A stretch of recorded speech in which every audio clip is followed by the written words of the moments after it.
Самый простой эзотерический способ привлечь в жизнь материальное благополучие — поставить перед собой руку и представить, будто в руке вы держите ярко светящуюся лампочку или ярко светящийся, как электросварка, свет такой, без оболочки. И представить следующим элементом, будто в этом свете вы видите пачку из 100-долларовых купюр, потрясли, испытали радость, и после этого об этом забыли. Если так делать, очень быстро, за несколько месяцев, такую пачку с деньгами будете держать в своих руках. Это 100% проверено. В сторону женщине сзади пионерка, то есть фигура красивая, на лицо пенсионерка. Как помочь себе выглядеть соответственно с фигурой? Крема, маски использую, хочется выглядеть безупречно, но возраст берет свое.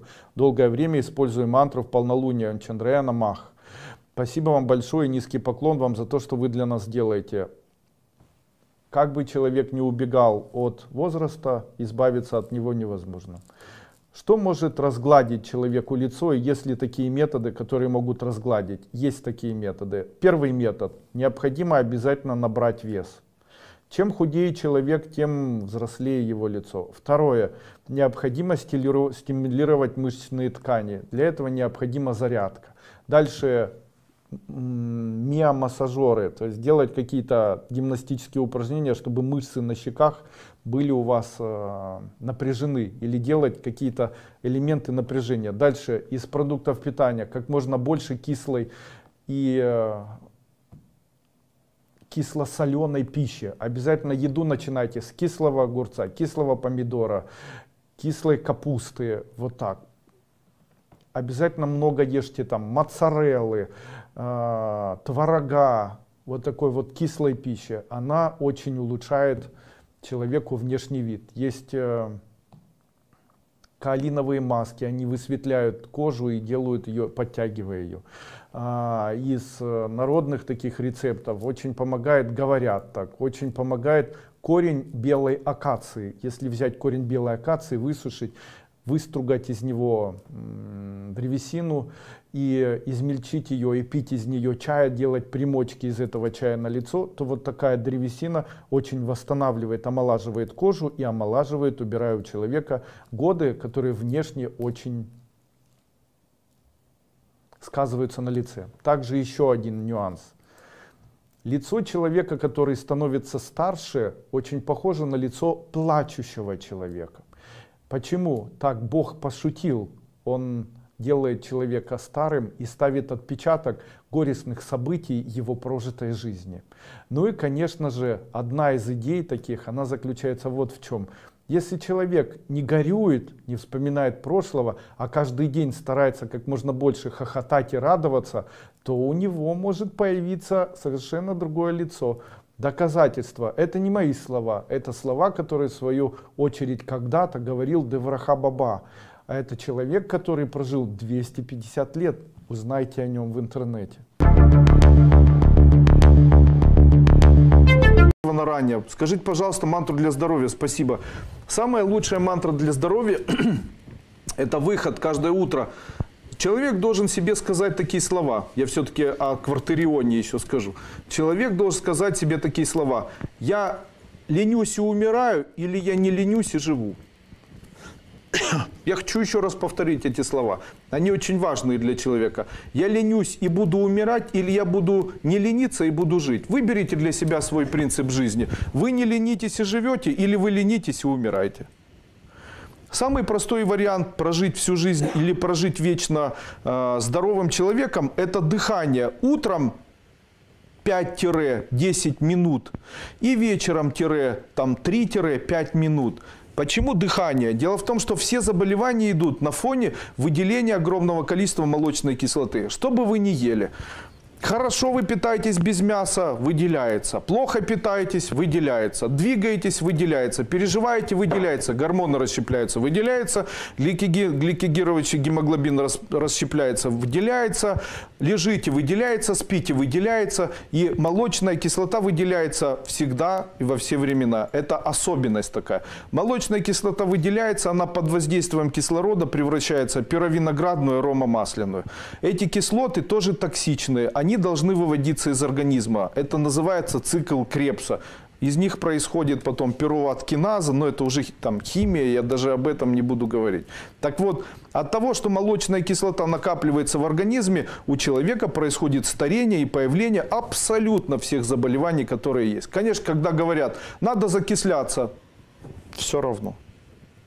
Надо ощелачиваться до одного места. Мясо не есть, не нервничать, воздухом дышать.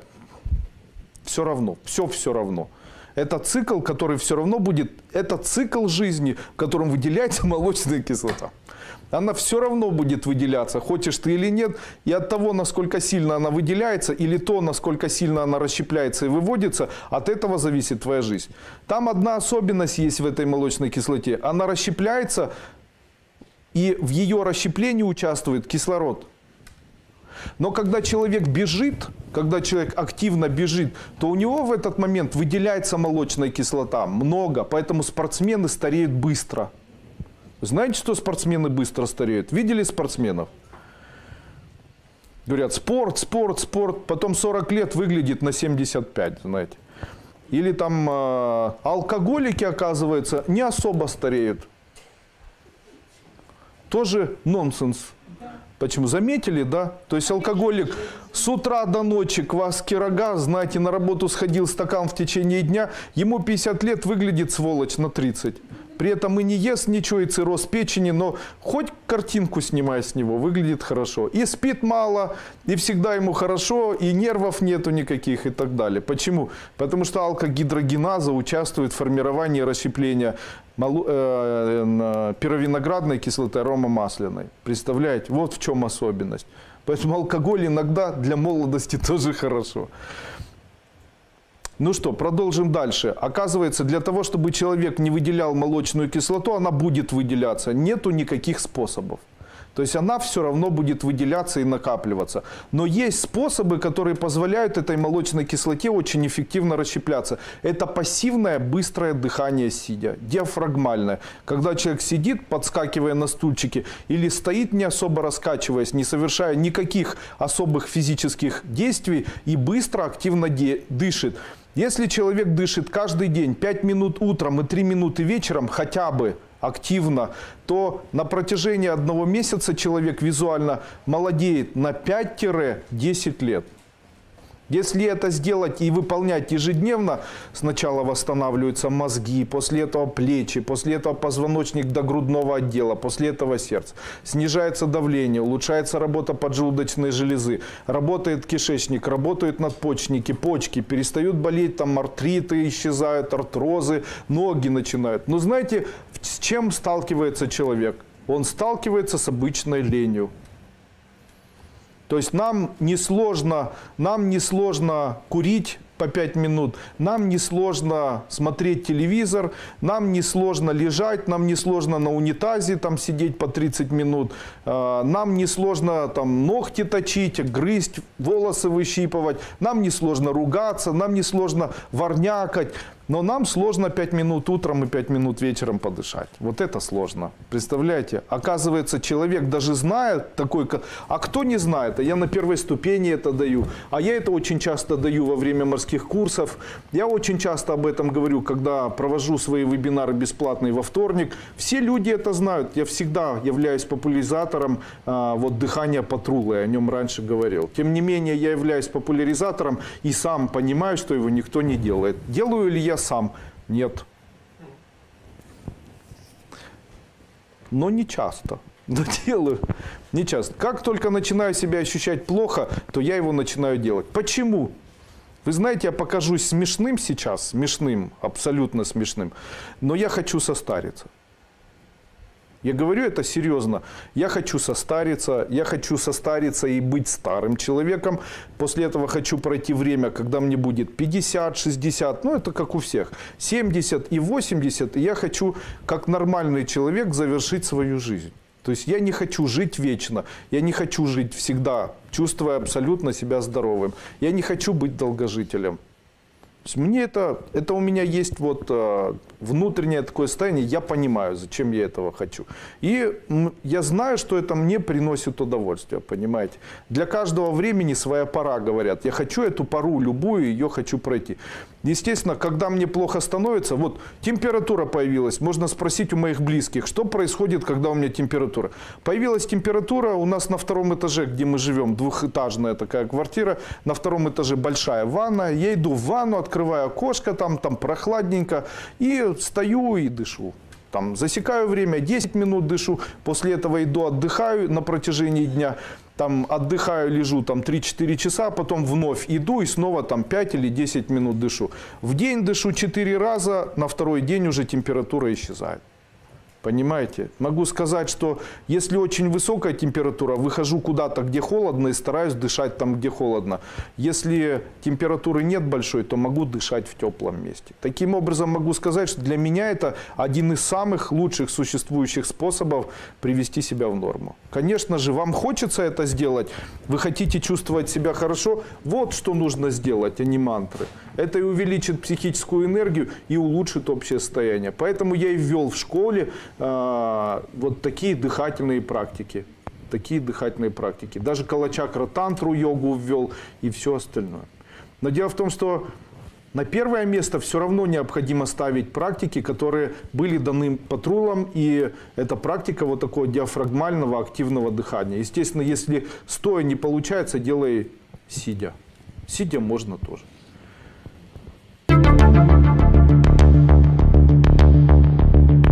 Здравствуйте. Как эзотерика объясняет приметы, типа птичка в дом залетела, паук спустился с ниоткуда и так далее. Паук спустился к гостям, птичка залетела тоже к гостям. Если птичка ударилась в окно и перед вами упала и умерла, умрет старший родственник.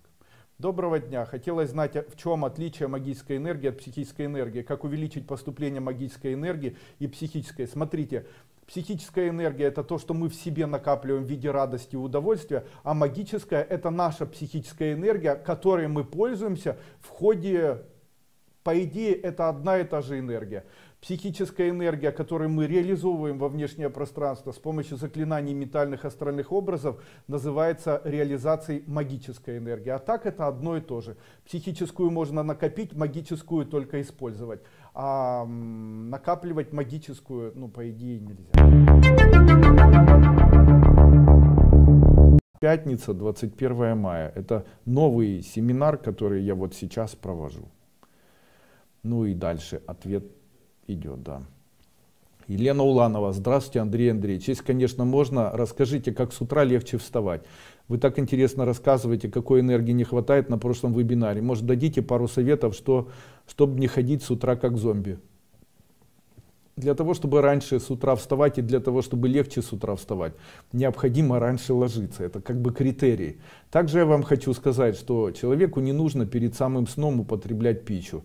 Делайте это за 2-3 часа до начала наступления сна. Дальше третье.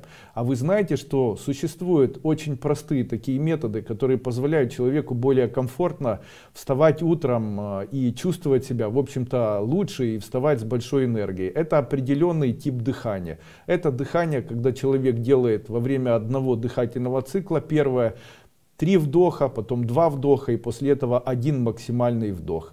Это все идет в виде одного цикла. После этого задерживает дыхание, делает днем с открытыми глазами, а вечером с закрытыми глазами. Такое дыхание очень улучшает состояние сна раз, очень улучшает состояние просыпания утром 2 и вообще наполняет человека таким ярким, очень хорошим потенциалом энергии. Выполняется это через зубы или через нос, можно делать так. И вот таких циклов нужно делать 10, 15, 20, 30, 40, там, сколько сможете, или засекать время 1, 2, 3, 7 минут. Это очень простое дыхание, оно действительно очень успешно помогает человеку избавиться от плохого просыпания. Также запомните, что перед сном не нужно смотреть фильмы на телефоне. Перед сном не нужно смотреть плохую информацию. Во время сна старайтесь, чтобы у вас было проветренное помещение, и перед сном не ешьте. Старайтесь немножечко перед сном быть впроголодь. В случае, если вы не можете заснуть, то вам хорошо принять душ, а также сделать 100 приседаний или сделать 100 приседаний, после этого принять холодный душ, после душа обтереться еще и холодным полотенцем, после чего лечь спать. Это очень быстро поможет вам уснуть, и в общем-то с утра будет хорошее настроение, поднятое количество энергии и так далее. А где можно... Ирина Левченко, здравствуйте, Андрей Андреевич, подскажите, если можно, расскажите, ребенок выбирает семью, в которой родится, или все случайным образом происходит? Я считаю, что все случайным образом происходит. Никто нигде не имеет права выбирать. Его ставят туда, где считают нужным. Каждый духовный подвиг этой жизни заставляет человека попасть в семью, в которой ему будет плохо, для того, чтобы он развивал свои еще более духовные качества. Таким образом, если вы родились в плохой семье, в плохих обстоятельствах, это говорит, что в прошлой жизни у вас была хорошая жизнь, о том, что вы развивались духовно, о том, что вы были развитый человек. И эта жизнь является способом заставить человека дальше продолжить свой путь духовный. Здравствуйте, уважаемый Андрей Андреевич. Скажите, пожалуйста, сможем ли мы, народ Инда, вспомнить, кто мы в следующих воплощениях и что мы были народом со своим философским учением? Конечно, обязательно сможем. Несколько слов хотелось бы сегодня сказать. Я уже ранее говорил или рассказывал об этой информации. Но такой вот интересный пост написала женщина в моем YouTube-канале, Андрей Дуйко, официальный канал. Я ей написал, она мне написала: благодарю вас, Андрей Андреевич, при этом написала благо и после этого вторым словом дарю, и после чего я ей написал, что произносить слово благодарю не очень хорошо, так как человек, который занимается магией, или человек, который маломальски знаком с эзотерикой, может добровольно забрать вот такие слова и забрать это благо. Для этого человеку необходимо просто произнести: хорошо, я ваше благо, которое вы мне дарите, принимаю, после чего забирать эти блага какое-то время, правда не всю жизнь, но очень долгое время. Таким образом, человек может отобрать у человека другого его благо, в случае, если он это дарит и откровенно разбрасывается. Ну и она мне ответила где-то приблизительно, как: я его дарю, я его и принимаю. Но это очень неправильно, потому что мой совет был такой: не произносить все-таки эти слова благодарю. Благодарю нехорошее слово, потому что это дарить благо. А у человека, в общем-то, жизнь основана на том, чтобы эти блага у него появлялись. Так человек раздает свои блага, и после чего у него их не остается.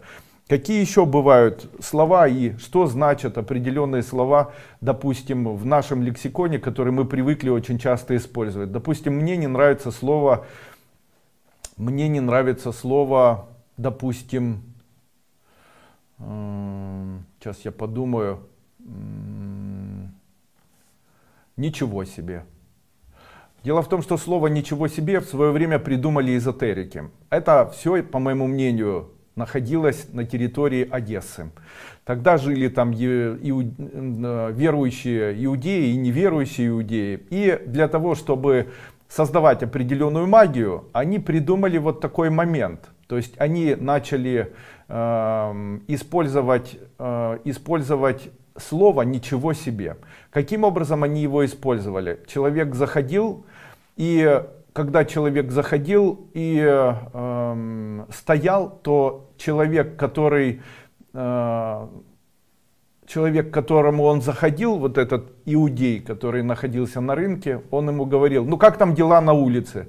И там человек рассказывал: представляете, сегодня на улице там были какие-то проблемы. В этот момент этот человек, который должен был продать эту одежду или там какой-либо товар, он ни о чем не думал, а произносил мысленно или шепоток такой, он произносил. Не так, он произносил вслух: ничего себе. И после этого про себя или шепотком произносил: все тебе.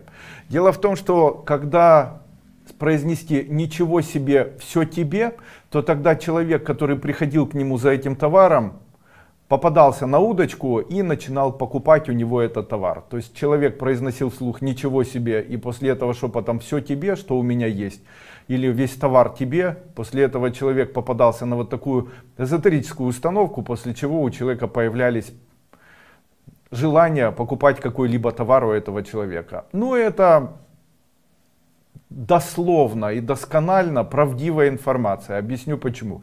Я в свое время изучал эзотерику и пытался найти вот такие какие-то нюансы, которые связаны с нюансами в разговорной речи. И нашел таких людей, которые были не русской национальности, которые поделились вот такими обрядами, которые действительно имели место быть, их придумывали в Одессе, ну и в дальнейшем использовали только посвященные люди. Есть целый ряд слов, которые мы говорим и не понимаем, что это такое. Допустим, когда человек говорит «спасибо», о чем он говорит? По моему мнению, «спасибо» это значит не «спаси Бог», а «спаси от боли». То есть смотрите, как это выглядит. Человеку говорят «здравствуйте», то есть что ему желают? Ему желают здоровья. А потом, когда прощаются, говорят «спаси от боли». А что такое болезнь? Болезнь — это тоже фактически элемент боли, когда человек начинает болеть. Болеть, боль. То есть таким образом, когда человек говорит «спасибо», он фактически говорит «спаси от боли тебя». А кто спаси? Бог там или там еще какое-либо существо. Таким образом, слово «здравствуйте» и слово «спасибо» имеют фактически одно и то же значение. А иногда люди говорят «ну все, пока». Что это обозначает? По моему мнению, слово «пока» это сокращенное слово «покайся». Потому что очень часто, когда человек встречается с другим человеком, то он преследует корыстные цели какие-либо и очень часто врет. Ну и для того, чтобы вот такое вранье не влияло на другого человека, ему говорят «ну все, пока». Таким образом это где-то звучит так: «ну все, покайся во лжи». И это не переносится на того человека, который к вам приходит. Вот я уверен, что если человек приходит и предлагает вам какой-нибудь бизнес или еще что-то, и вы загораетесь, то это скорее всего будет просто выманием из вас денег. Ну и вот хорошо ему сказать «пока-пока», ничего страшного. Звучит «каяться» — это сожалеть о поступке, который ты совершил, особенно от лжи. Когда вы будете проводить очередной обряд, если не смогу присутствовать и оплачивать племянница, а потом отдаю ей деньги, в таком случае будет со мной работать? Будет. Святок Кучер, у меня бывают частые моменты, ощущения в радости, в груди. Кажется, мало места в груди, так много, длится недолго, само приходит и уходит. Не хочется, чтобы уходило. Можно эзотерически это чувство удержать? Конечно, этим мы и занимаемся во время прохождения наших ступеней. До 4-й ступени нельзя удержать, после 4-й оно поселится и будет жить с вами бесконечно и всегда. Андрей Андреевич, подарите, пожалуйста, код для женщин, чтобы мужчины не исчезли после первого знакомства навсегда. Искали встречи, общения, честно говоря, не встречала такой код. Очень напрасно, этих кодов очень много у меня. Необходимо представлять, когда вы с мужчиной, необходимо им восхищаться. Также представлять, будто мужчина бесконечно вам говорит: обожаю тебя, обожаю тебя, обожаю тебя. Вот садитесь, не мечтайте о том, как он женится, а представляйте, как он вас обнимает и произносит: обожаю тебя, обожаю тебя, обожаю тебя. На вдохе при этом произносите тряф, а не так. На вдохе произносите а-яу, а на выдохе за. А-яу, а на выдохе за. Вот такой код используйте. А-яу, а на выдохе за. Тогда он будет вас обожать. Хотел бы вас сегодня поздравить. Сегодня Вознесение Господне, это праздник, который празднуется спустя 40 дней после Пасхи христианской. И мне бы хотелось сказать об этом празднике. Это праздник, фактически дающий человеку понимание, что жизнь не очень плотская. Она говорит о том, что наше плотное физическое тело, оно есть точно так же, как и бесплотное физическое тело. Дух Божий, который находится в человеке. И это показал в свое время Иисус Христос, который вознесся перед учениками после того, когда его распяли. Он 40 дней приходил к своим ученикам и 40 дней с ними общался. И на 40-й день, то бишь сегодня, он превратился в облако и исчез. Вознесся, объединившись фактически с Богом. При этом после этого вышло 2 мужчины. Я так предполагаю, что это 2 каких-то ангела. Возможно. Я там не присутствовал. Возможно, это метафорическая история. И они сказали, один мужчина был светлый, а другой мужчина был темный. Они сказали апостолам Христовым о том, что апостол вознесся, о том, что каждый вознесется и так далее. Именно поэтому Почему я это все говорю? Дело в том, что мы недооцениваем свое бестелесное поле, мы недооцениваем свое сознание, мы недооцениваем свои чувства. Так вот, этим самым нужно понять, что наше бестелесное очень часто имеет больше значения, чем наше телесное. Мы своим бестелесным можем лечиться, мы своим бестелесным можем воспитывать свое тело. Жизнь так устроена. Физическим телом управляют гормоны, а гормоны заставляют человека совершать ошибки. То есть там желать мужчину, который не хочет женщину, не понимая, что мужчина это не игрушка, это человек со своим характером и так далее. И после этого добиваться, манипулировать, производить там жестокие там чувства по отношению к этому мужчине или женщине. Там, забирать, воровать, ругаться, добиваться, орать и так далее, там, блудить, там, обжираться. Это все наши физические проявления, которые есть в нашем физическом теле.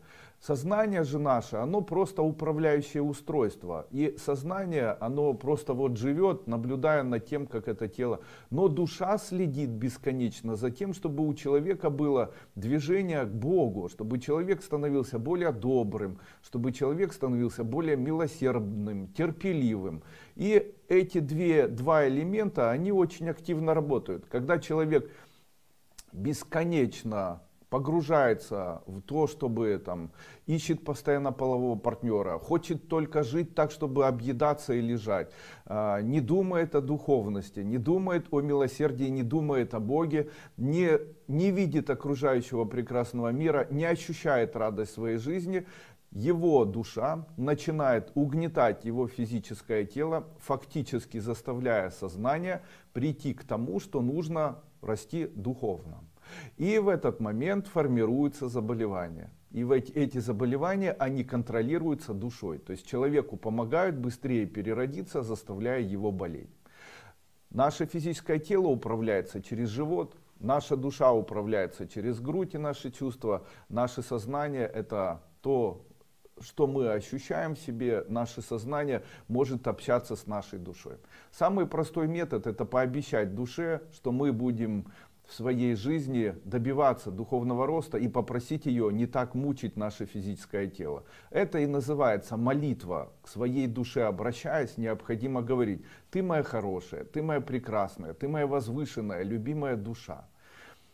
Помоги избавиться от моих заболеваний. Я обещаю тебе терпение, я обещаю тебе веры в то, что будет хорошо. Я обещаю тебе духовный рост. Я не буду больше злиться на окружающих людей. Я не буду ненавидеть. Я буду более божественным человеком. Я буду стремиться быть хорошим человеком. Я буду выражать и контролировать все проявления добра. Я одену тебе, душа, и себе орден, и напишу надпись на нем: я хороший, добрый человек. И вот с таким намерением, вот с такой молитвой вы можете попросить свою душу, чтобы она помогла справиться с заболеваниями. И второе, это когда человек, допустим, говорит: я помогу тебе, душа, справиться с моим неконтролируемым физическим телом. Я проголодаю. Тем самым покажу тебе, что мое сознание может управлять этим физическим телом, что мое сознание сильнее, чем это физическое тело. Физическое тело — это как пьяная, наглая женщина. Жирная, пьяная, наглая, старая женщина, которая напилась и которой все на всем наплевать, ей нечего терять, она хамит, ругается, плюется, рыгает, падает, непонятно чего хочет, то она ест, то она пьет, и там вот, и управлять ей невозможно. То есть на каждое слово она начинает выделять какой-то гормон. Но наше сознание за счет нашей души, как один из элементов духовного роста, должен воспитывать наше физическое тело. Один из элементов воспитания — это дисциплина, когда наше сознание дисциплинирует наше физическое тело, когда дисциплинирует чувства, когда человек начинает: ой, почему, что ж такое, что-то надо сказать, да стоп, что ж это такое, сколько может это продолжаться, что это за каша-малаша. Или там болит где-то, нужно сказать: стоп, сколько можно болеть, я тебе не разрешаю болеть, хватит уже, сколько можно. Вот таким образом наше сознание, увеличивая свою силу, может воспитывать наше физическое тело, дисциплинируя его. Понятно? Это очень важно, и это сегодня важно, как раз в день вот такого вознесения. Это великолепно. То, о чем я вам говорю, это некое духовное целительство, которым может заниматься человек сам с собой.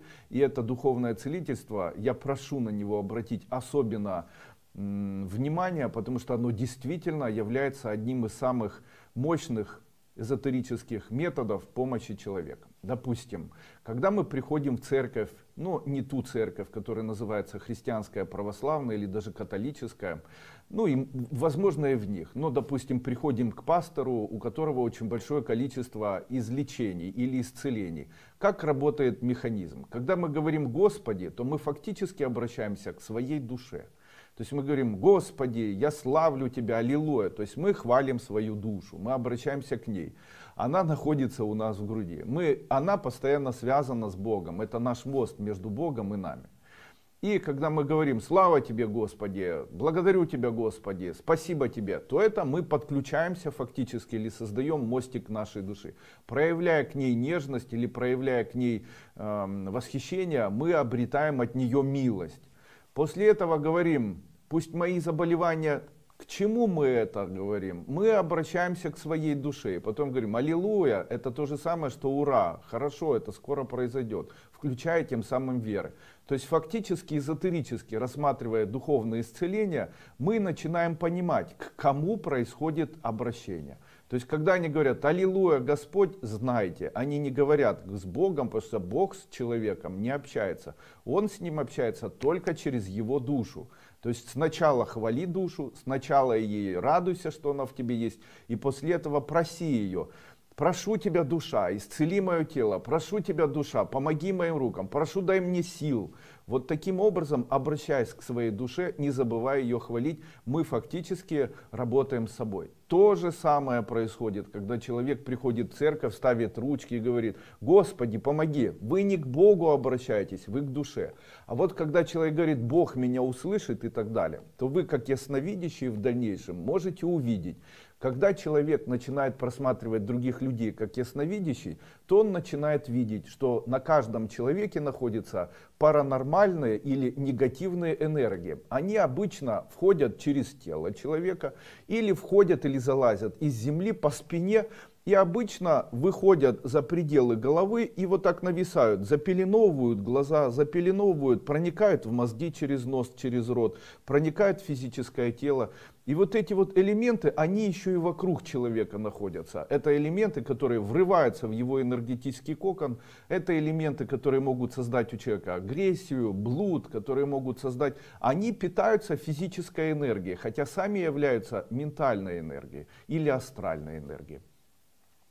И это все вокруг человека находится. Вот обычный человек, который далек от эзотерики, вокруг него находится очередь из вот таких вот энергетических сгустков. Это и мертвые души какие-то, это мертвецы, это могут быть лярвы, это могут быть просто эгрегоры и так далее. Человек, он в этой массе находится все время. Если человек просто складывает руки и говорит: Господи, помоги мне, Господи, помоги, знайте, в этот момент они для него являются Господом. Таким образом, именно они воспринимают, будто это молитва к ним. Именно поэтому, когда человек не обращается к своей душе, а напрямую, как он думает, обращается к Богу, он обращается к лярвам, которые настолько вырастают, что становятся фактически в своих собственных глазах бесконечным помощником, бесконечным элементом влияния, и человек фактически разрешает им воздействовать. Именно поэтому, когда человек имеет неприятности и молится Богу, говорит: Господи, помоги, Господи, спаси меня, то у него не улучшается состояние, а тысячекратно ухудшается. У него появляются по-настоящему неприятности, по-настоящему проблемы, по-настоящему зло. Именно поэтому прямое обращение нехорошо. Но мы можем обращаться как эзотерики к своей душе. Это единственный элемент, который является огненным элементом, который без конца выходит из человека и входит во время его вдоха и выдоха, проникая через проекцию астральных существ. И это то, что соединяет человека с массой или с массированным телом божественной. Далее. Несколько слов о тех людях, которые пришли сейчас на наш марафон. И в данный момент прикованы к постели, это парализованные с рассеянным склерозом, это парализованные на фоне тяжелейших протекающих заболеваний и так далее. Вот то, что я сказал для вас. Именно это и может помочь вам избавиться от данных заболеваний. Я говорю это серьезно. Вот таким образом молитесь, когда ничего не помогает. Но не молитесь к Богу, обращайтесь к своей душе. Говорите, я буду добрее. Сначала хвалите душу, говорите, ты моя прекрасная, ты моя тонкая, ты моя теплая, ты объединенная с Богом, ты купаешься в вечном блаженстве. Я прошу тебя, помоги моему телу избавиться от заболеваний. Пусть мои ножки начнут ходить, пусть ручки начнут подниматься.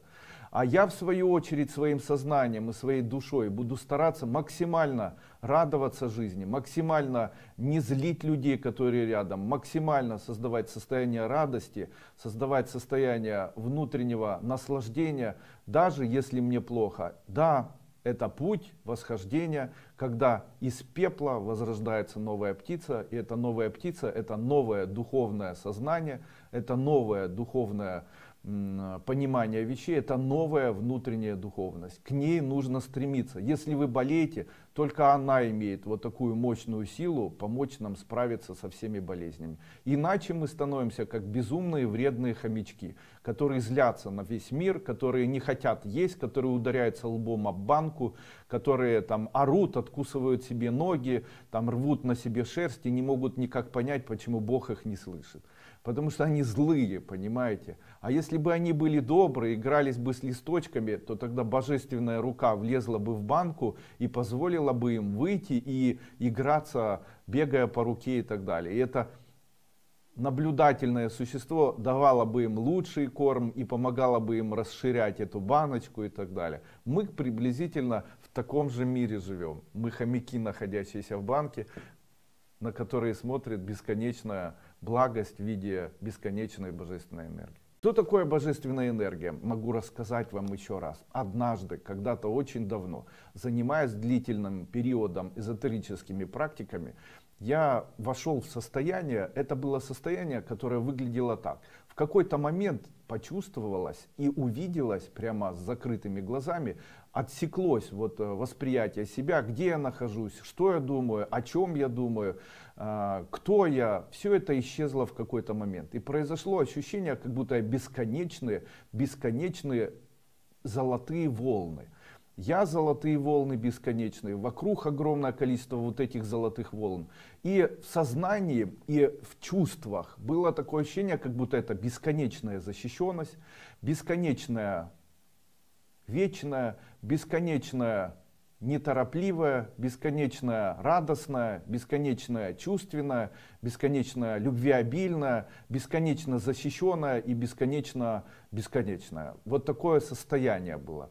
Потом, когда я пришел в нормальное состояние, то я понял, что наше сознание, наша душа, она связана именно с вот этим веществом бесконечного, радостного, бесконечного любящего, бесконечного защищенного, ни о чем не думающего вещества. Когда я пришел в себя, то у меня со временем сформировался стресс. Почему? Потому что начали появляться мысли, что мир, в котором мы проживаем, и с его перерождением и всем остальным, это бесконечные элементы перерождения и страдания, и фактически похоже на бесконечное барахтание человека с его там проблемами, заболеваниями и так далее. Очень похоже на бесконечные вот такие бессмысленные барахтания, потому что рано или поздно человек все равно умирает и объединяется с этим бесконечно своей основой. И я могу сказать вам, что то состояние, в которое мы попадаем после нашей смерти, и в то состояние, в которое мы приходим после смерти, это состояние даже на 1 секунду, это состояние более настоящее, чем то состояние, в котором мы сейчас находимся. Почему человеку не дают возможности общаться с этими состояниями? Если бы люди хотели общаться и могли бы общаться, то они бы не хотели рождаться. Потому что появлялось бы ощущение бессмысленности. Именно поэтому человеку не дают возможности прикасаться к Божественному. Но, в общем-то, теперь мы понимаем. Поэтому я все время говорю, да не нужно относиться так серьезно к своей жизни. В жизни важны чувства, об этом я тоже говорю, потому что чувства связаны с душой, и это то, что контачит. С нами происходит не то, что мы думаем и хотим, с нами происходит то, что мы чувствуем. Чувствуем страдания, получаем страдания, чувствуем радость, радость привлекаем. Так мир устроен.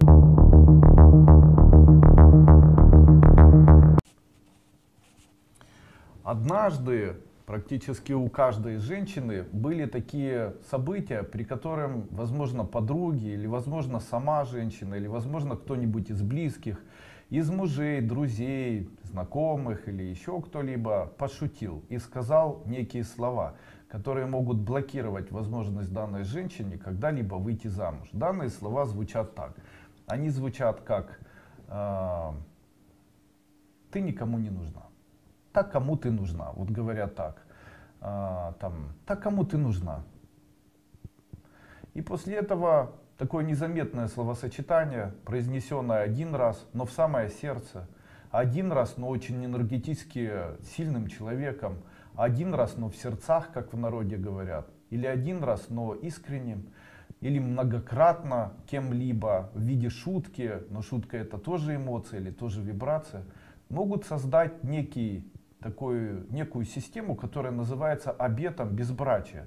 И именно вот это слово, когда говорили, да кому ты нужна, может поселиться в голове, и женщина может периодически говорить, да кому я нужна, так я уже такая, никому не нужна, да я уже старая, никому не нужна. Я извиняюсь за эти слова, потому что я считаю, что люди не стареют, они просто видоизменяются.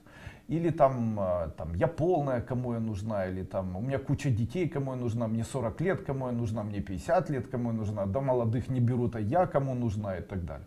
Вот так многократно человек себя проклинает, вы представляете, и нужно это обязательно убирать. Сразу же хочется, это программы, то есть такие программы человек себе ставит на протяжении своей жизни, может это делать в юности, многократно кто-либо для человека может создавать эти программы.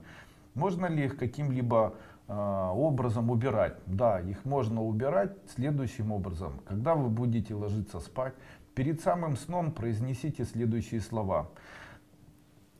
Я нужна всем мужчинам. И ложитесь спать. В случае, если это делать ежедневно, то вы увидите, насколько заметно увеличится обращение на вас большого количества мужчин. Вы знаете, что жизнь устроена по принципу такому, что, допустим, в случае, если женщина говорит, я мечтаю быть мужчине во всем опорой и подмогой, то тогда это выглядит так. Один стакан полный, а один стакан пустой. Вот женщина должна выбрать, будучи сама наполненная желанием того, чтобы быть опорой для мужчины, она должна выбрать мужчину, который нуждается в том, чтобы такая опора в его жизни появилась. То есть он человек, которому необходима помощь, опора. И женщина говорит, я буду для него опорой, я буду во всем помогать. То есть она должна притянуть в свою жизнь такого мужчину, который не будет иметь опоры, которому нужно будет во всем помогать. Маменька, сыночка и так далее.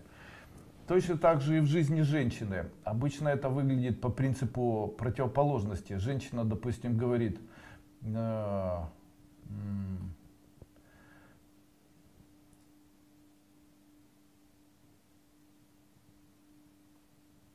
я хочу найти мужчину. Я хочу найти мужчину. То в противоположность будет мужчина, который не хочет искать женщину. То есть это будет нечаянное знакомство. Давайте еще раз я скажу. Смотрите, все устроено по принципу противоположности. А если женщина говорит, да, найдется сам по себе, мне все равно, я не буду искать, то тогда будет противоположность. Вас найдет мужчина, который целенаправленно будет искать вас. Это одна из самых главных тайн, которая есть в эзотерике. Вы представляете, в случае, если женщина, допустим, хочет найти богатого мужчину, и она говорит, я хочу найти богатого мужчину, я буду стараться для этого мужчины все делать, буду его любить и обожать, то на самом деле она не найдет богатого. Она найдет наоборот бедного, ничего не умеющего делать. Или если женщина говорит, я ищу мужчину, я хочу выйти замуж, тогда она должна найти мужчину, который не ищет женщин и который не хочет жениться. Все вот так. А как же изменить свое мировоззрение? В случае, если женщина в какой-то момент начнет отвлекаться от этого и говорит, да мне вообще все равно, меня найдет сам, я искать даже не буду, то после этого найдет ее нужный. Потому что если она не ищет, если она на этом не зациклена, то тогда найдет ее кто-то, кто будет искать и будет на этом зациклен. Именно поэтому основные проблемы у женщины возникают. Женщины, которые ищут или ищут, они попадаются на тех, кто не ищет и не хочет. Вот смотрите, как устроено. Я хочу найти и выйти замуж. Тогда она в противоположность должна искать того мужчину, или ее найдет тот, кто не ищет, и тот, кто жениться не хочет. Вот так. Из песни слов не выкинешь. В случае, если вы все-таки услышите меня, подумайте над этим еще многократно и используйте. Это самое важное, что есть. Я обычно смотрю на таких женщин и всегда улыбаюсь. Потому что мне их бесконечно жаль. Потому что тайна, она открыта. Просто на это никто не обращает никогда внимания. А для того, чтобы женщина вышла замуж за очень богатого, то нужно обязательно, чтобы она мечтала безвозмездно тратить огромное количество чужих денег. Но это подразумевает, что она будет вот такой негодяйкой, возможно, в чьих-то глазах, или сволочью. Почему? Ну, противоположность этому, она найдет мужчину, который будет неоднозначно хотеть, чтобы нашлась какая-то женщина, которая будет бесконечно и много тратить его деньги. Вот так. Не обязательно тратить их на тряпки, губы там, или еще на что-то. Возможно, она будет помогать их тратить ему же для его бизнеса. То есть жизнь устроена вот так. Если один хочет, допустим, я буду ему во всем помогать, тогда он должен быть ущербный, ему нужно во всем помогать. Я буду везде за ним ходить, тогда этот человек должен будет быть, я не знаю, там, не видеть ничего, во все ударяться, чтобы она везде ходила и его везде сопровождала. Все вот так, наоборот. Именно поэтому в случае, если женщина говорит, я хочу найти и выйти замуж, то тогда ей должен попасться тот, кто не ищет и замуж или жениться не хочет. И изменение своего мировосприятия по принципу, а я не ищу мужчину, и мне все равно, там, надо найдет сам, я искать не буду, то в этот момент ее начнут искать, и ее 100% найдут. Представляете? Смотрите дальше.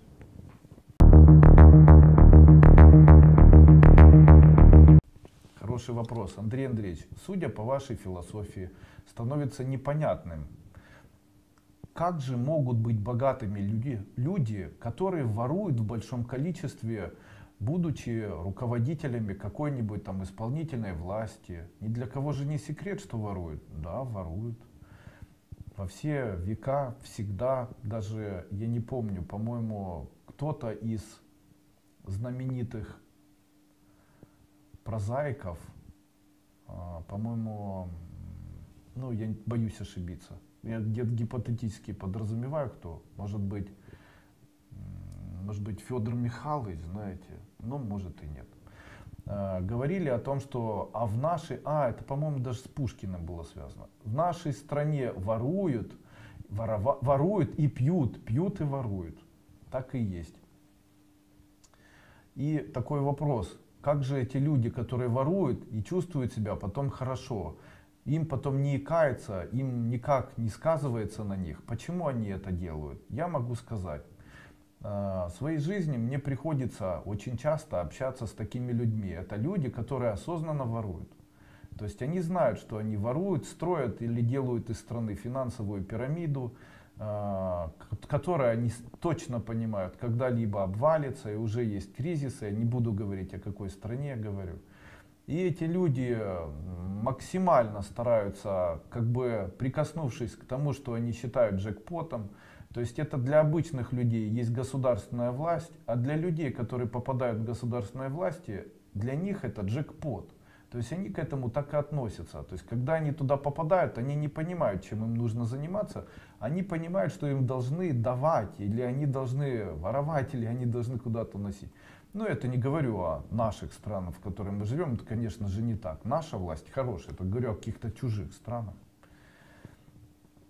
И общаясь с такими людьми, я очень давно заметил, глядя на таких людей, постоянно наблюдаю за тем, что эти люди постоянно, вечно недовольны чем-то.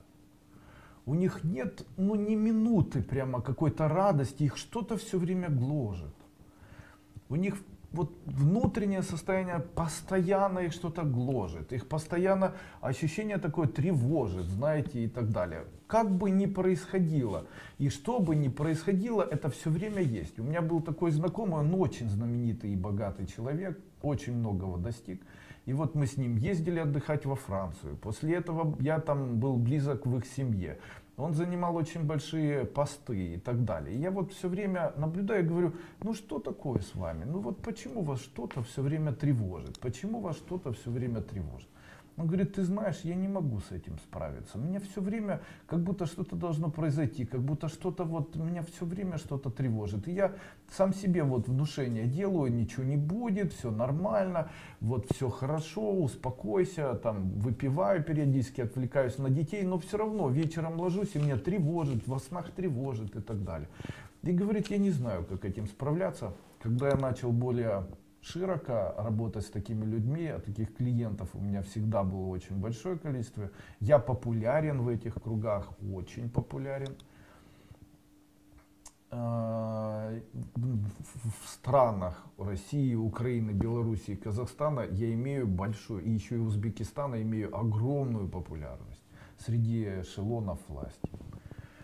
И один из президентов, которые были, я не скажу какой страны, хотел даже выделить из бюджета для меня определенную сумму денег. Представляете? Ужас. И что же такое происходит с ними? Дело в том, что во всем виновато внутреннее подсознание. Вот это подсознание, которое есть у человека, хоть я и не особо в него верю, я его называю обычно душой или внутренней душой. Вот это подсознание, оно все равно заставляет человека где-то в виде такого тонкого червя в середине ковыряться и говорить, что ты же все равно своровал, ты же все равно обманул, ты же все равно это сделал незаконно. Это зерно, оно дает свои плоды. И эти люди, они, что бы ни происходило, как бы вы визуально не наблюдали за тем, как человеку весело, какой он счастливый, как он себя ведет, на каких машинах он ездит, у него всегда вот этот червь в середине, он будет его подтачивать. И у них все время, у всех, одна и та же болезнь, которую они обычно называют, как кошки скребутся. Это у всех, у ВВ, и у ВП, и ВВ2, и там у всех, и у ВА, и у ВН, и так далее, и у одни В, видите. То есть у всех этих людей обязательно, людей, которые по-крупному воруют, которые это делают, осознавая это, у них все время будет ощущение, будто они в середине ждут вендетты, ждут наказания, ждут опасности. И они никогда не могут расслабиться, они напряжены всегда. Это 100% я вам говорю, как человек, очень давно наблюдающий за такими людьми, потому что они являются моими клиентами. Как бы они внешне не проявляли свое там, благоразумие, яркое состояние там, благополучия, там, вот здесь у них плохо. Верующие, неверующие, ворующие чувствуют себя плохо, и это на всю жизнь. До самой-самой старости и не могут, они их это гложет. Оно забывается, но гложет их подсознательно все равно. Поэтому какой вы выберете путь? Вы готовы идти туда и воровать? Если готовы воровать и потом думать, что за это принесете ответственность, никто ответственности не понесет. Потому что так система устроена, она создана для того, чтобы воровать. Но все устроено так, что их оно мучает, а вас нет. Вы живете, у вас мало еды, возможно, вы плохо живете, у вас там не хватает на препараты, но у вас ничего не гложет. Вы можете запросто лечь и лежать перед телевизором, клацать. Они не могут, потому что он ложится, вскакивает, его что-то мучает, ему надо срочно кому-то звонить, писать, что-то читать, что-то выискивать. Они не могут расслабляться, у них это вечно. Вот такой у них сложный путь.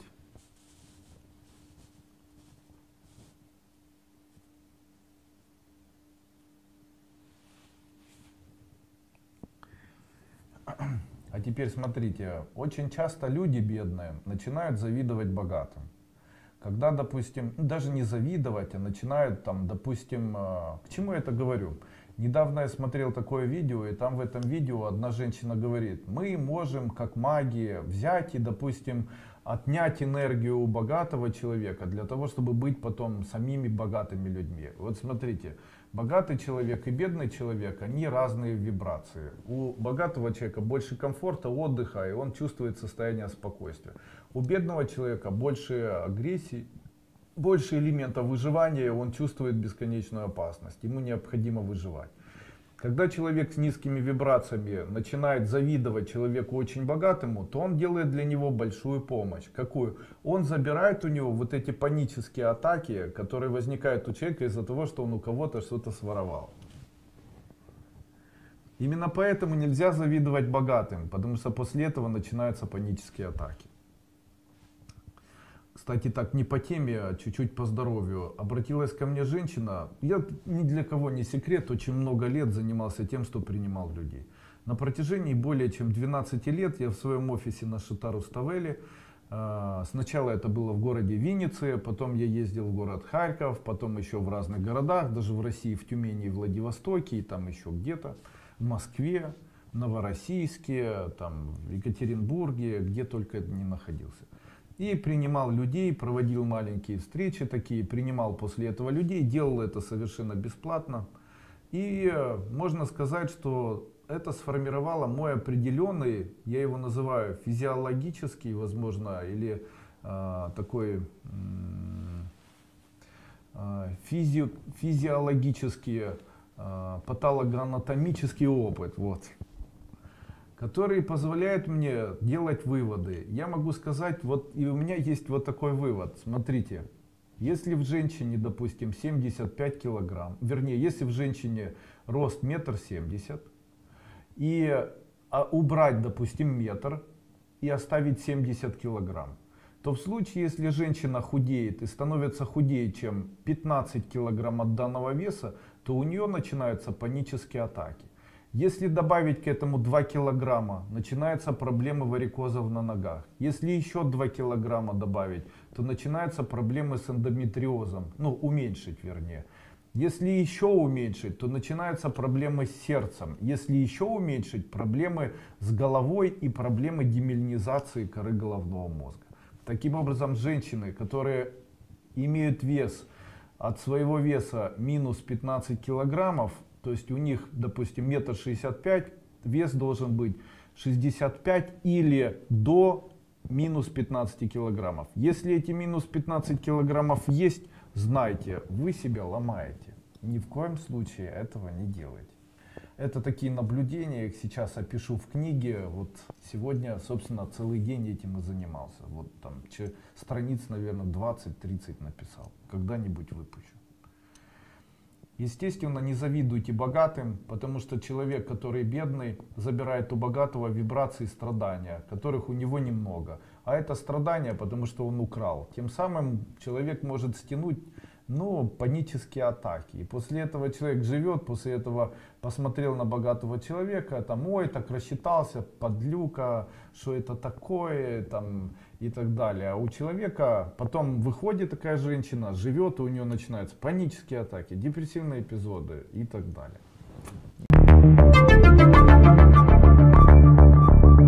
Андрей Андреевич, что происходит с людьми? Все очень нервно и стараются обвинять друг друга, как защитить от зла и обвинений. Дело в том, что очень часто люди, они подменяют понятие «как» на слово «почему». Дело в том, что когда человек обвиняет, то он пытается переложить на другого какие-либо проблемы, то есть не решать эти проблемы сам. Таким образом, человек старается максимально избежать решения проблем и не решать их. Вы знаете, я очень давно заметил, что наши политики, они очень часто пользуются этим, наверное, пользуются этим приемом. То есть, когда политики начинают выступать где-либо, они обычно говорят, что почему это не получается, от чего или кто виноват в этом, кто виноват, ищет виновных, почему не получается, объясняют. Но, к сожалению, свою прямую обязанность, которая называется «как же это все решать», они не выполняют. А мне бы хотелось, ну на самом деле каждому человеку бы хотелось, таким образом, когда они говорят, что эти виноваты, эти, они перекладывают свои обязанности или перекладывают свои, переложить свою ответственность, они пытаются на других людей или другие какие-то моменты. И, конечно же, хотелось сказать, что важнее было бы, наверное, им говорить слово «как это изменить». То есть вы представляете, выступает министр и говорит: я предлагаю изменить, и я знаю, как это сделать. И после этого я знаю, как увеличить пенсии, я знаю, как сделать дороги во всей там стране, я знаю, как увеличить там пенсионный или уменьшить пенсионный возраст, я знаю, как сделать так, чтобы бизнесменам было удобно работать, я знаю, как сделать, чтобы не было очередей, я знаю, как сделать отрасль более эффективно работающей. А так получается бесконечное обвинение. Точно так же, а это склад ума очень часто у людей. Чем мы можем помочь и как мы можем не реагировать на злобность и обвинения других людей, перекладывание своей ответственности на других людей. Единственный метод, о котором я часто рассказываю, это метод такой духовной адвайты, когда человек может сказать как бы сам себе: я ни при чем. То есть то, что человек не хочет на себя брать обязанность за какое-либо действие, вы скажите: в этом виноваты? Ну, как правило, никто не виноват, даже он. Видимо, это некомпетентность, видимо, это нежелание, видимо, это просто несостоятельность. Ну и если вы не хотите перекладывать или там эти обязанности исполнять, то вы тоже ни при чем. Поэтому, когда человек обвиняет кого-либо, то вы ни при чем. Знаете, когда-то встречал человека, там были выборы, этот человек кричал мне в лицо, что очень маленькие пенсии и так далее. Ну и он ожидал, что я начну ему что-то доказывать, но ему сказал: вы знаете, я ни при чем. Я на самом деле совершенно ни при чем. Я не против, не за. Я не за политику, не против. Я не занимался политикой, я ее не делал, и я ни при чем. То есть у меня нет никаких обязанностей ни перед кем.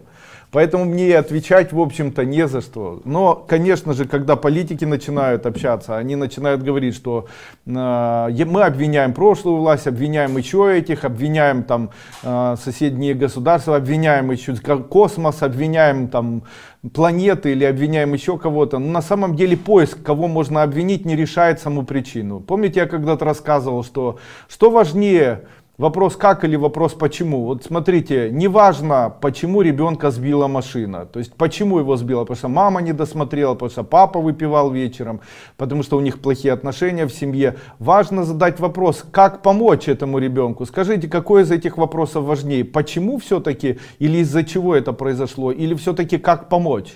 Так вот, смотрите, правильное восприятие мира — это вопрос, как помочь сделать что-либо. Ну и когда человек начинает обвинять, то необходимо говорить, если это касается и вас, и его, то нужно говорить: давайте не будем обвинять друг друга, давайте найдем все-таки идею, как мы можем решить данную ситуацию, и решим ее совместно.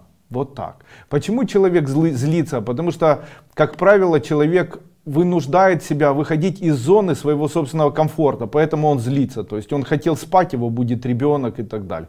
Его необходимо либо оставить в этой зоне комфорта, либо смириться с тем, что он нервный. Ничего с этим сделать нельзя. Не принимайте близко к сердцу, говорите: я ни при чем. Просто тихонечко про себя или этому человеку.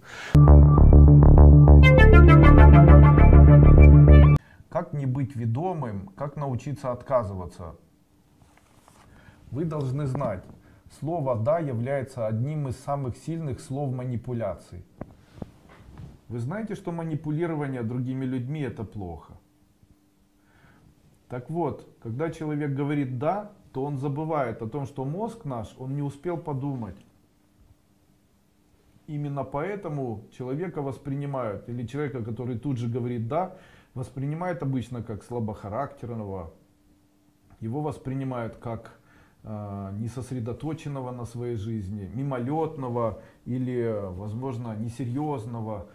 Почему? Потому что перед тем, как сказать «да», нужно подумать. А когда человек говорит «да, сделаешь», «да», все это манипуляция, человека уже заставили. Для того, чтобы этого не было, человек должен произносить слова или научиться произносить следующие слова: «я подумаю», Ему говорят да, он говорит я подумаю. Вот тогда к человеку начинают относиться хорошо. Один мой знакомый рассказывал историю. Говорит, ты представляешь, я прошел твои ступени, Андрей Андреевич, и взрослый такой мужчина, и моя жена в очередной раз, она постоянно ездит к своей подруге, я знаю, что у них подруги, и она ездит постоянно к подруге там какой-то, каждую субботу и каждое воскресенье у нее подруга, она к ней ездит в гости, потом поздно приезжает, пьяная, веселая такая. И в очередной раз говорит там, Егор, можно я уеду к своей подруге, там меня Марина приглашает, там еще будут девочки из нашего института и так далее. Она преподаватель института. А он говорит, нет. Сначала говорит, я подумаю. Она говорит, ты подумал, давай я поеду. Он говорит, нет, я не хочу, чтобы ты ехал. Я хочу, чтобы мы сегодня вместе провели вечер. И она вытаращивает глаза и говорит, да кто ты такой? Ты что здесь рот вообще открываешь? Вы представляете?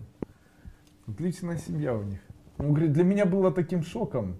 Любимая моя женщина, которая тут же меня целовала, облизывала и говорила, да, любимый, можно я поеду? Я сказал, нет, ей первый раз в жизни. Она вытаращила глаза и говорит, да кто ты такой вообще? Рот свой закрой, иди накройся крышкой.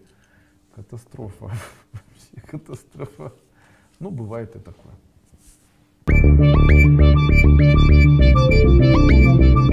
Здравствуйте, Андрей Андреевич, ученица второй ступени. Подскажите, финансы не задерживаются в доме, работаем, есть свой магазин косметики, работаю там сама. Муж работает, а финансы не задерживаются, не получается никак, товарооборот. В конце месяца по отчету заработок есть, а живем как сквозь пальцы, прошли деньги, хотя что-либо не тратим. Как сделать эзотерически так, чтобы финансы задержались и приумножились? Может, блокировка на финансы у нас есть? Уже не знаем мы, что думать. Спасибо за ответ. Всего вам самого доброго, вам и вашей семье. Спасибо. Финансы не задерживаются в доме. На этот вопрос тоже есть ответ. Я всегда говорю такие слова. Наши финансы и наша семья, они между собой связаны. Именно поэтому часто холостые, одинокие мужчины или женщины не могут зарабатывать деньги так, чтобы они складывались. Почему? Прообраз нашей семьи — это прообраз аккумулятора. Если есть в семье аккумулятор, такой аккумулятор будет работать и в бизнесе. О чем я сейчас говорю? Смотрите, что заставляет человека прийти домой? Обратите внимание, бежит или бегит ли человек домой после окончания своей работы? Хочет ли человек дома находиться? Насколько человеку комфортно дома находиться, и он наслаждается? Посмотрите, есть ли у человека, который работает, возможность дома отдыхать? Появляется ли от совместного проживания в семье радость внутренняя? Есть ли вот это интимное тепло между мужчиной и женщиной в семье? Если эти качества увеличиваются, и они увеличиваются за счет заботы друг о друге, разговоров и поддержки друг друга, если у человека будет желание лететь домой на крыльях, если человек стремится домой, вот вчера я ехал и говорю, и говорю шоферу, давай заедем купим сыра, а потом у меня тяга, я хочу домой к жене и детям, понимаете, я говорю, не надо мне никакого сыра, поехали домой, я хочу как можно быстрее доехать в семью. Вот в случае, если такая тяга есть, в случае, если дома нет скандалов, бесконечных выяснений отношений, криков, ругани, выяснений отношений, кто прав, кому что принадлежит, надутых щек, я не знаю, надутых губ. Если дом — это выживание, если друг от друга устали и все хотят разбегаться в разные комнаты, знайте, в бизнесе накопления не будет. Почему? Отсутствие уюта в семье блокирует накопление денег от бизнеса.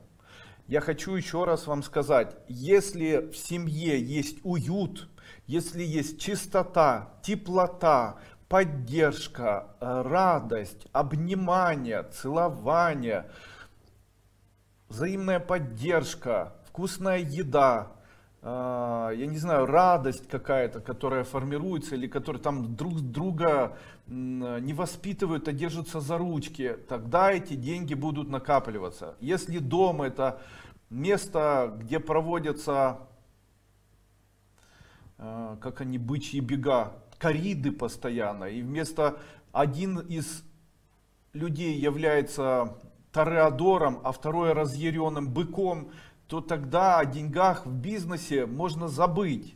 Тогда есть смысл расходиться, искать нового партнера и после этого заниматься бизнесом. Я еще раз вам хочу сказать, бизнес и накопление в бизнесе — это лакмусовая бумажка хороших отношений и уюта в семье. Вот почему в доме должна лежать красивая скатерть, о чем я все время говорю. Поэтому необходимо кушать с красивой посуды, необходимо держаться за ручки, необходимо даже иногда выпить вина, там вкусный сыр съесть, поиграться с детьми, поизучать какие-нибудь песни или попеть песни, включить музыку, потанцевать.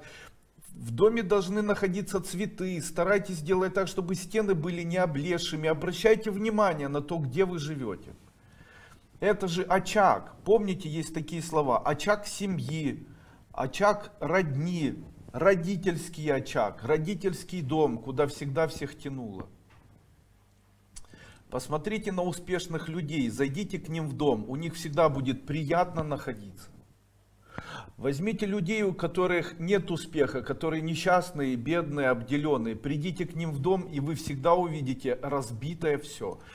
Заржавевший унитаз, облезшие стены и так далее. У меня была такая ситуация, когда-то приехал в съемную квартиру, и мне устраивала стоимость, и после этого я занялся ремонтом, хотя знал, что в этой квартире я буду жить ровно там полгода или год, потому что собирался уехать в другое место. И мне хозяйка говорит: Андрей Андреевич, я вам не заплачу за то, что вы этим занимаетесь. Я ей говорю: это не важно, я это сделаю для себя. Она говорит: странный вы человек. Конечно, странный. Я не хочу жить в сраче.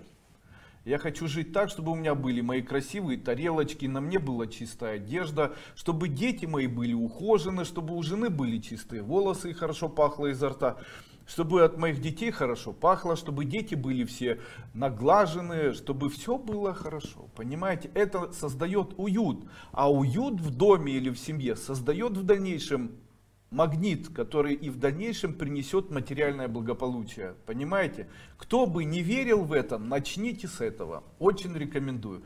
Нельзя жить, допустим, в съемной квартире, где там червяки, тараканы, где собаки мимо унитаза какают, я не знаю, в ржавый унитаз, где вокруг все воняет.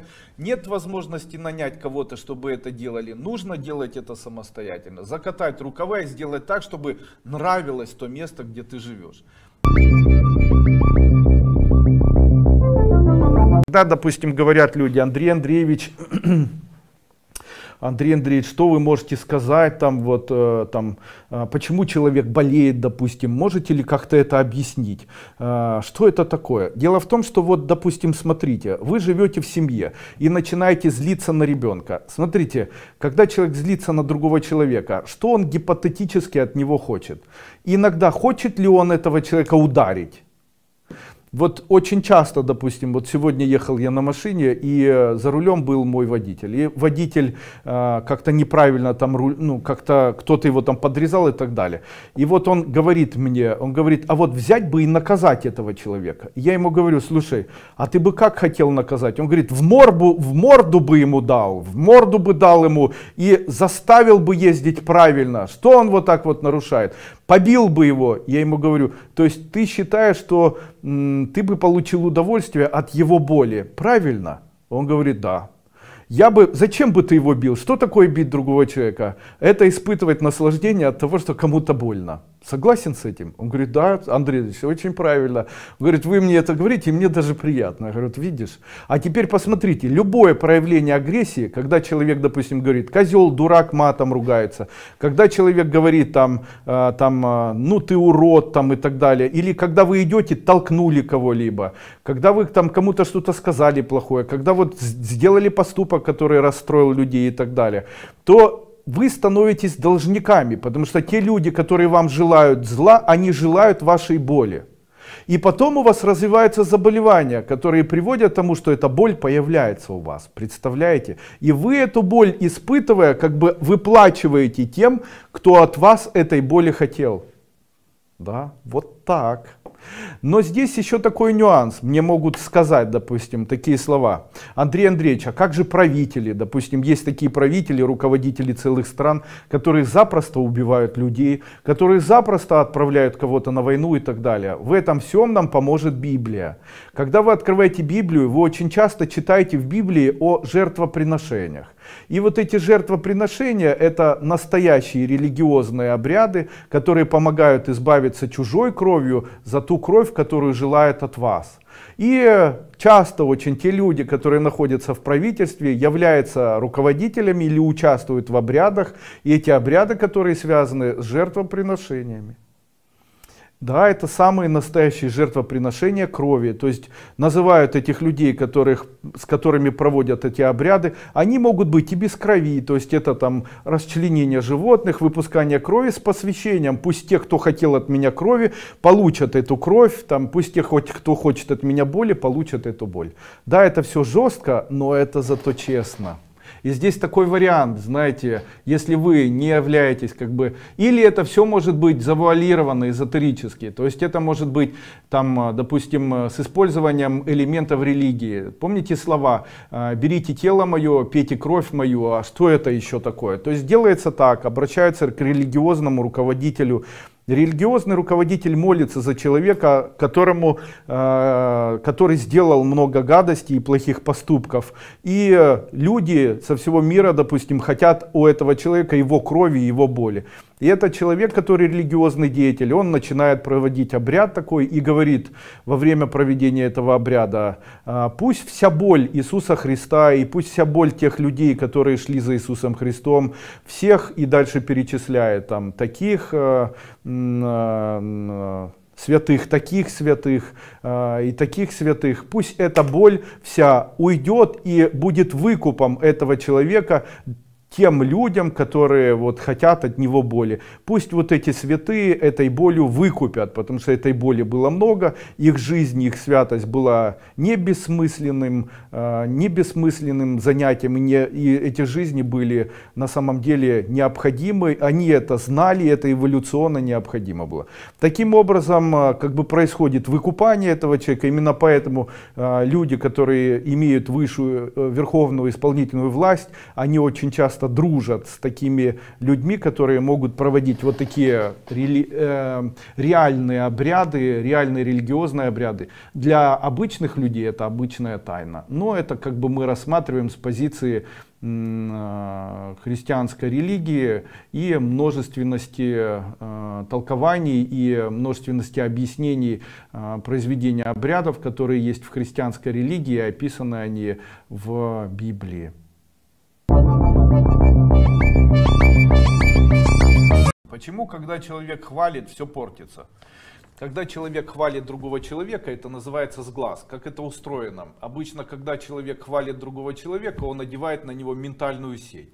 Как это происходит? Женщина подошла и говорит: ой, какая красивая у тебя дочка. После этого пришла домой и говорит, это условно одела сеть на дочку. Потом домой пришла и начинает говорить: надо же, почему у нее такая красивая дочка, у меня дети не получаются, а моя вот такая придурастая. И после этого она обратно эту сеть тянет себе в грудь, не понимая этого.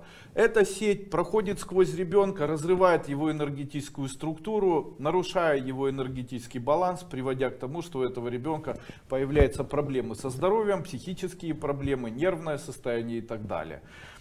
Как избавиться от этого? То же самое происходит, когда человек, допустим, еду приготовил, кстати,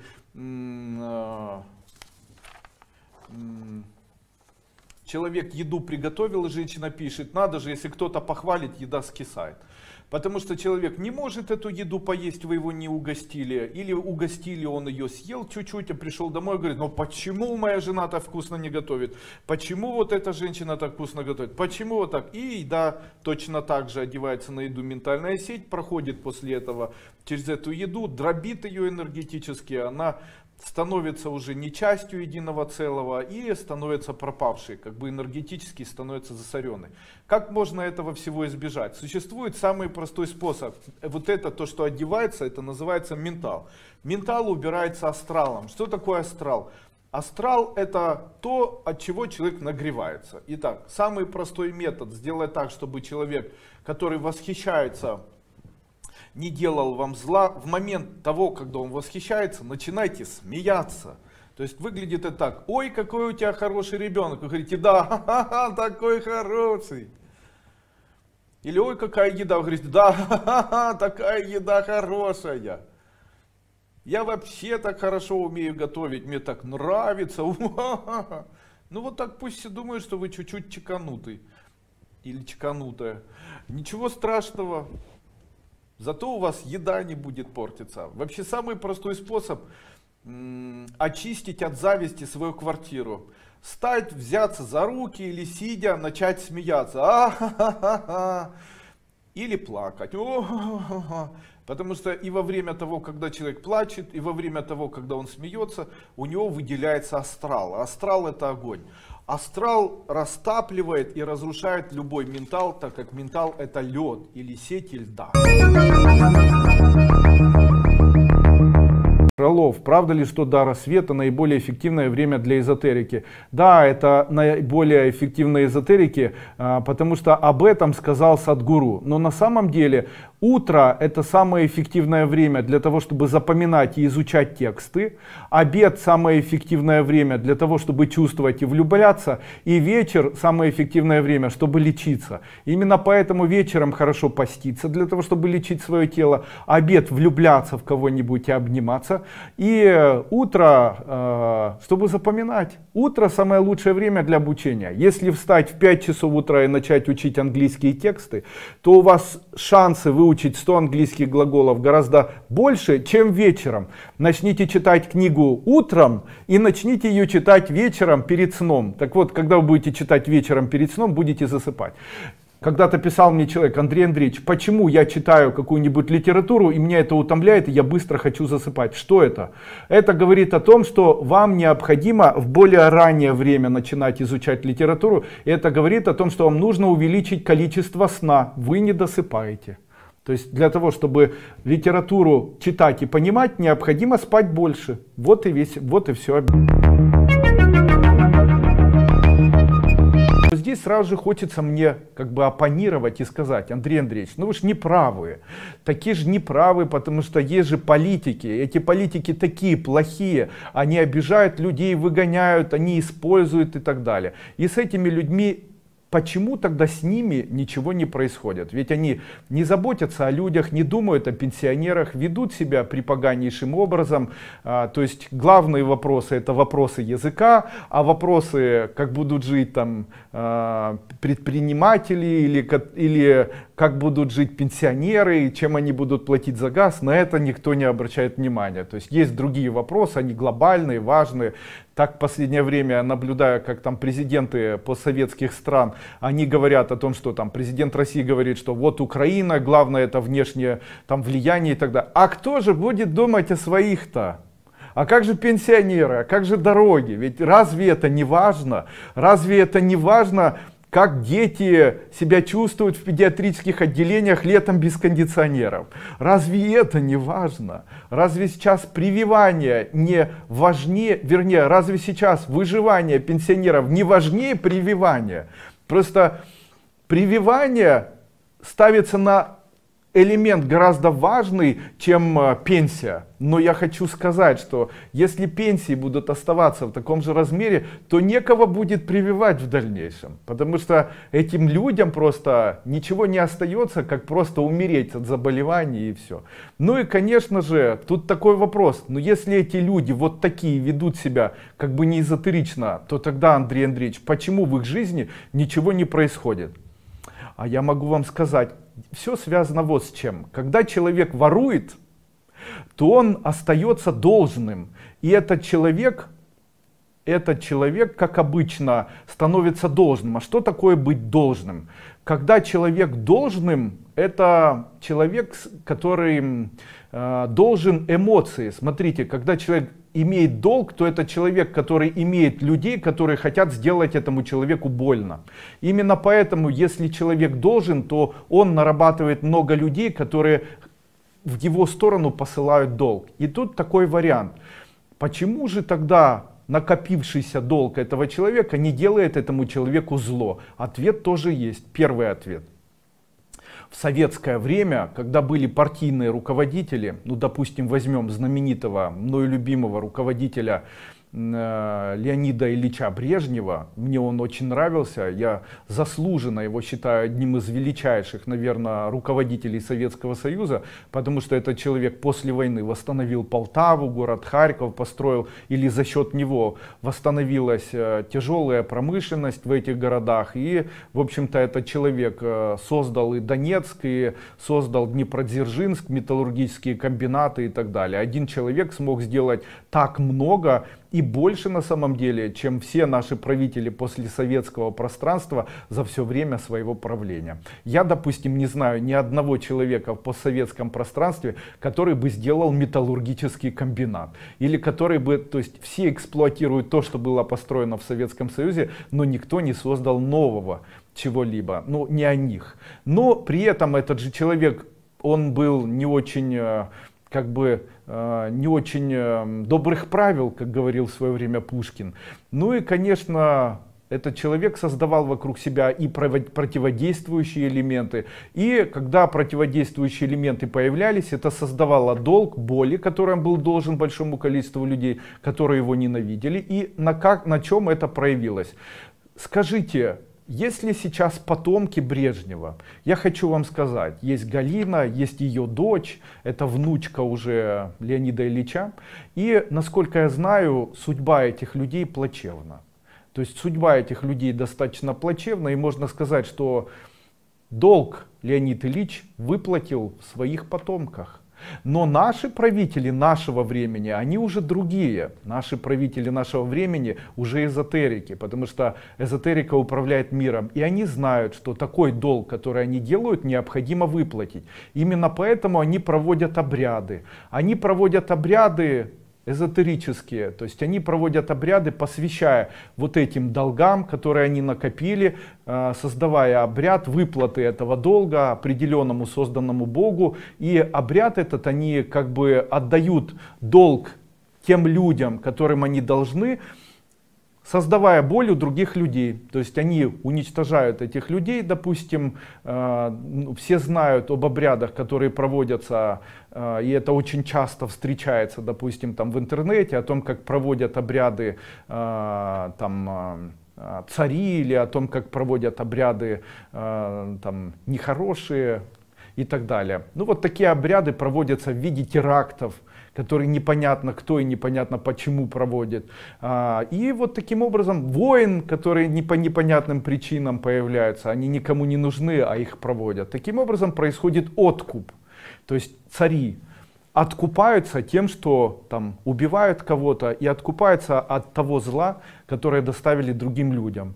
Вы поняли? Таким образом жизнь одних происходит, как бы убиение жизни одних происходит в виде откупа для тех, кому они делали больно. Поэтому изменяется к ним отношение.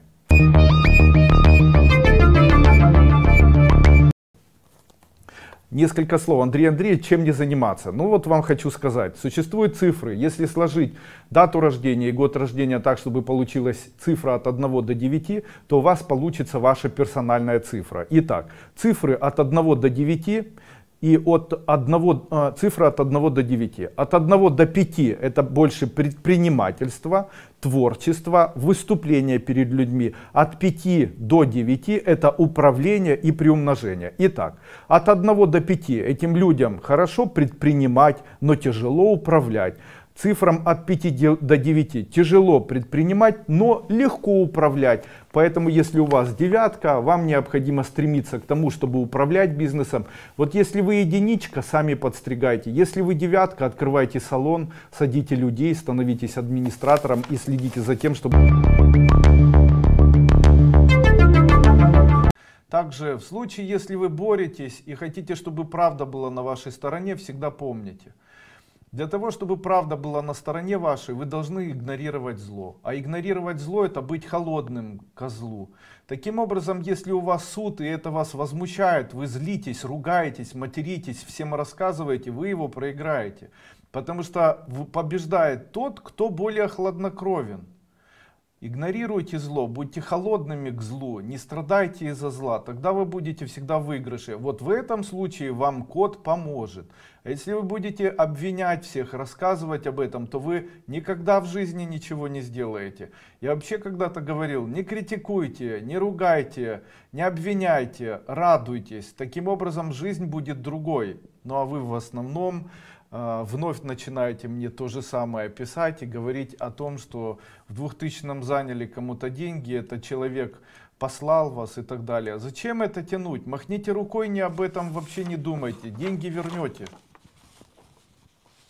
Андрей Андреевич, сотрудники медицинского центра, в котором я работаю, спасаемся шумом от вирусов, которые вы создали. Спасибо. Сейчас в школе Кайлас акция. Многие коллеги хотели бы приобрести вашу продукцию, но техническая поддержка занимается проволочкой. То просят переслать чек оплаты, то скриншот, то отправляют запрос для разбора к менеджеру. Даже если не получается отослать мне шум, пусть эти деньги пойдут как пожертвование и просад на духовное имя, тоже пожертвование. Ну а дальше, как оплачу ступень, тоже ничего не получу. Как поступать, Оксана? Оксана, ну вот прямо сейчас ваше вот это письмо я отправлю в службу поддержки. Я отправлю в службу поддержки, вот сейчас, чат.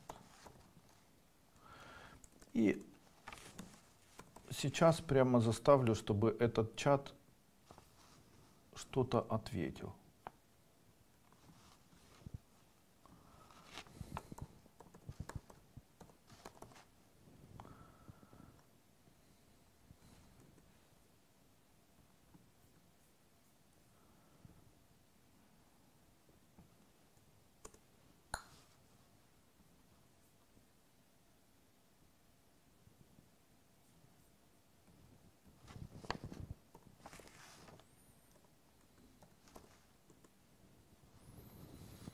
И сейчас поддержим. И нужно говорить, что это всегда проволочки. Служба поддержки работает, там работает много людей, обычно это делается быстро. Если взяли деньги в долг, еще незнакомый со школы, так теперь этого не выбраться никогда. Выбраться просто будет сложнее, чем если бы без этого. Это опять я по поводу зуба. Прохожу бесплатную ступень, извините за наглость, я ни при чем. Ну так и я же ни при чем. Я не буду вам помогать. Если вы хотите себе помочь, используйте практику, представляйте улыбку там, где зубик и так далее. Используйте обезболивающий препарат. Я понимаю, что болит. Мы не можем в это поверить. Сделали, как вы сказали, спросили на спичках, крадник ли некровная родственница Валентина. Спички показали да. Прочли уай о чай. Она не останавливается. Как ученики третьей ступени уже чувствуем, что неприятности у нас неспроста. Посоветуйте, как ее остановить и вернуть свое. Спасибо. Читайте дальше уай о чай. Все, что ваше, все заберете. Можно играть в карты и зарабатывать при этом на жизнь. С точки зрения эзотерики это плохо или нет? Или можно это считать своим бизнесом?